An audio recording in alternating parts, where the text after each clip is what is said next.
Hello friends, welcome to Krish vlogs. So మళ్ళీ ఇంకో ట్రిప్కి అయితే ప్లాన్ చేస్తున్నాను అనమాట. ప్రెసెంట్ నేను స్టాక్హోమ్ ఎయిర్పోర్ట్లో ఉన్న, ఆర్లాండో ఎయిర్పోర్ట్ ఉంటుంది దీన్ని. సో ఇక్కడికి ఇండియా నుంచి మా ఫ్రెండ్ వస్తున్నాడు. సో 3 years తర్వాత నేను వాడిని కలుస్తున్నాను అనమాట. సో నేను ఐఐటి రూర్కీలో ఉన్నప్పుడు నేను కలిసి వర్క్ చేసేవాళ్ళం. సో 3 years తర్వాత తను కలుస్తున్నా. సో తను స్వీడన్ వస్తున్నాడు. సో ఇక్కడ నుంచి నేను తను ఇద్దరం కలిసి బాల్టిక్ కంట్రీస్ ట్రిప్కి వెళ్ళిపోతున్నాం. బాల్టిక్ కంట్రీస్ అంటే లాత్వియా, లిథోనియా, ఈస్టోనియా. సో ఈ 3 కంట్రీస్ని కలిపి బాల్టిక్ కంట్రీస్ అంటారు. సో ఇక్కడ నుంచి స్టాక్హోమ్ నుంచి హెల్సింకి వెళ్ళి, హెల్సింకి నుంచి ఫెర్రీలో ఈస్టోనియా వెళ్తాం. సో అక్కడ ఆ 3 కంట్రీస్ కవర్ చేయబోతున్నాం అనమాట ఈ ట్రిప్లో. ఇది almost 10 days trip. So I'm so excited to meet my friend after 3 years. చూడాలి ఎలా ఉన్నాడో, వాడు అలానే ఉన్నాడా, మారిపోయాడా. ఇద్దరం కలిసి ఎవ్వరు నార్త్ ఇండియాలో ఉన్నా కదా. సో ఇండియన్ ఫుడ్ పెళ్ళి కార్తీక మాసం ఆ టైంలో మనకి పెళ్ళిళ్ళు ఎక్కువ ఉంటాయి. సో నాకు మ్యారేజ్ ఫుడ్ మిస్ అయ్యాను అనమాట. సో తినాలనిపిస్తే పిలవకుండా ఏదో పెళ్ళికి వెళ్ళిపోయి తినేసి వచ్చాం అనమాట. సో అంత క్లోజ్ మేము, చాలా funny guy. So I'm so excited to meet him. ఎవరెవరో వస్తున్నారు కానీ బయటికి మా ఫ్రెండ్ అయితే రావట్లేదు. ఇండియా నుంచి వచ్చేది ఇమిగ్రేషన్ చాలా లేట్ అవుతుందంట. మెసేజ్ చేశాడు. చాలా చాలా టైం పట్టింది రావడానికి తన బయటికి.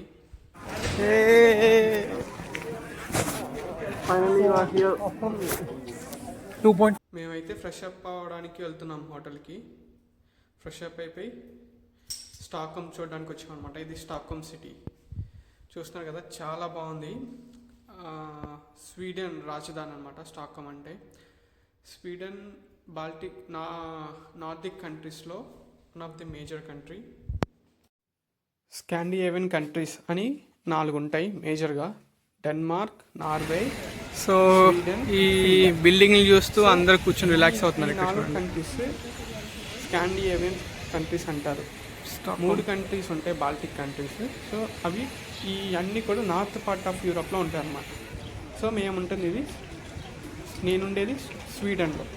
అంటే నేనున్న దేశం ఒక రాజధాని స్టాక్హోమ్. నేనైతే ఫస్ట్ టైం వచ్చా స్టాక్హోమ్ క్యాపిటల్కి. ఆర్కిటెక్చర్ చాలా బాగుంది, చూస్తున్నాను కదా బిల్డింగ్స్. నేను ఎప్పుడు స్టాక్హోమ్లో అంటే ఎయిర్పోర్ట్లో దిగేసేసి నేను ఓమియో వెళ్ళిపోయేవాడిని, కానీ స్టాక్హోమ్ చూడలేదు. కానీ ఇక్కడ వచ్చిన తర్వాత చూస్తున్నాను కదా, చాలా అంటే చాలా బాగుంది. క్లీన్ స్కై, పొల్యూషన్ చాలా తక్కువ ఉంటుంది, చాలా పీస్ఫుల్గా ఉంది అండ్ వెరీ వాస్ట్ ఆర్కిటెక్చర్ ఉంది.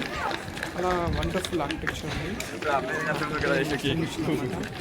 స్వీడన్ ఇంకా రాజరిక వ్యవస్థలో ఉందన్నమాట. అంటే డెమోక్రసీ ఉంది, అట్ ద సేమ్ టైం రాజులు ఉంటారు. స్వీడన్కి రాజు ఉంటాడు. సో అందువల్ల ఇదంతా కూడా మనకి రాజుల ఉన్న ఇల్లులు, రాజుల ప్యాలెస్లు, లేకుంటే ఆ టైంలో రాజుల వ్యవస్థ ఉన్నప్పుడు వాళ్ళు కట్టిన నిర్మాణాలు ఇంకా చాలా ఉన్నాయి. చాలా బాగా యూటిలైజ్ చేసుకుంటున్నారు. చూస్తున్నారు కదా బ్రిడ్జ్. ఈ Sweden is the largest island nation అనమాట. అనువు చాలా బాగుంది అసలు స్టాక్హోమ్, తెలుసా? ఇన్ని రోజులు నేను ఎందుకు స్టాక్హోమ్ రాలేదా స్వీడన్లో ఉండి అని రిగ్రెట్ అవుతున్నా. అంత బాగుంది అనమాట స్టాక్హోమ్. నాకు చాలా బాగా నచ్చింది. చాలా నీట్గా ఉంది, hygiene and every building super అనిపించింది నాకు. Super nice architecture. ఐలాండ్స్ కలిపేసి ఈ నగర నిర్మాణం జరిగింది. స్టాక్హోమ్ అనే నగర నిర్మాణం జరిగింది అనమాట. వస్తున్నాం కదా, మేమైతే తినడానికి చూస్తున్నాం. ఆల్రెడీ చాలా లేట్ అయిపోయింది, 11 అయిపోయింది. స్టాక్హోమ్ సిటీలో తిరిగేసి యాక్చువల్గా ఇవాళ కింగ్ బయటకు వస్తుందండి. ప్రతి ఒక్క బిల్డింగ్ జరుగుతుంది, ఆర్కిటెక్చర్ చాలా బాగుంది. And at the same time Nobel prize తెలుసు కదా, చాలామంది ఉన్నారు. చాలామందికి నోబెల్ ప్రైజ్ ఇస్తారు. చాలా ప్రెస్టీజియస్ సైంటిఫిక్ మెడల్ అనమాట అది. సో అది కూడా స్వీడన్ ఇస్తుంది. అది ఇచ్చేది స్టాక్హోమ్. చూడండి చాలా బాగుంది అసలు. ఎటు చూసినా కానీ మంచి స్టాక్హోమ్లో ఉంటుంది. సో వెళ్ళాం. బిల్డింగ్స్, ఆర్కిటెక్చర్ చాలా నీట్గా ఉంది. నేను రోమ్ లేకుంటే మిలానో, మాల్మో ఇవన్నీ చూసా, కానీ నాకు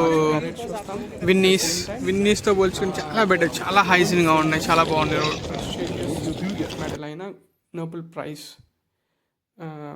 నోబెల్ ప్రైజ్ ఇచ్చేది ఇక్కడే. సో అది చూడడానికి కూడా వచ్చాం అనమాట. చూస్తున్నారు కదా ఈ గోడలు ఇవన్నీ చూస్తుంటే మనకి అప్పటి కోటలు గుర్తొస్తుంది. మన ఇండియాలో కూడా కోటలు ఇలానే ఉంటాయి, రాజులు కట్టిన కోటలు. సో సేమ్ ఇప్పటికి కూడా అదే అయ్యే కన్స్ట్రక్షన్స్ని మనకేమో జస్ట్ టూరిస్ట్ ప్లేసెస్ అయితే వీళ్ళు వాటిని యూజ్ చేసుకుంటున్నారు.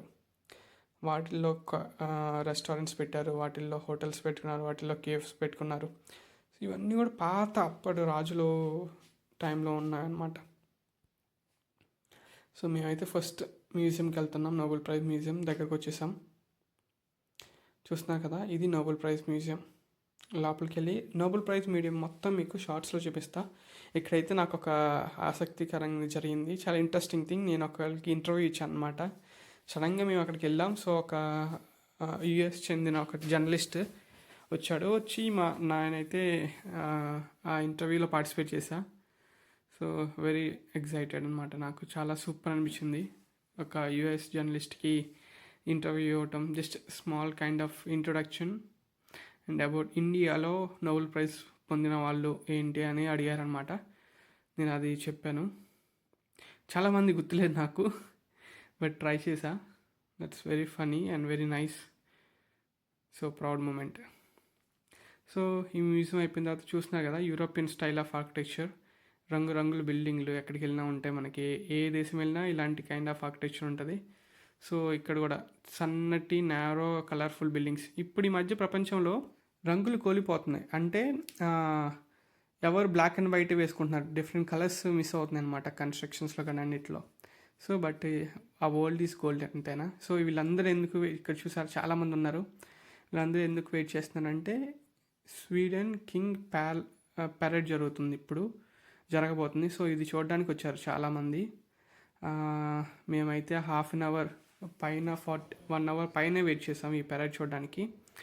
సో ఎంతసేపు అయినా రావట్లేదు. అక్కడ పోలీస్ మ్యాన్ వీళ్ళందరూ ఉన్నారు, గైడ్ చేస్తున్నారు, మీరు పక్కకి వెళ్ళండి, పక్కకి జరగండి, స్పేస్ ఇవ్వండి పెరేడ్ కోసం అని చెప్పేసి. చూసారు ఎంతమంది వెయిట్ చేస్తున్నారు. సో వీళ్ళందరూ క్రౌడ్ని కంట్రోల్ చేస్తున్నారు. కానీ 1 అవర్ అయింది, 2 అవర్స్ అవుతుంది ఆల్మోస్ట్, కానీ వీళ్ళు రావట్లేదు. సో ఇప్పుడైతే హడావుడి చేస్తున్నారు, అంటే ఆల్మోస్ట్ వచ్చేసినట్లే. చూడండి ఒక్కసారి పెరేడ్.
Let's move now.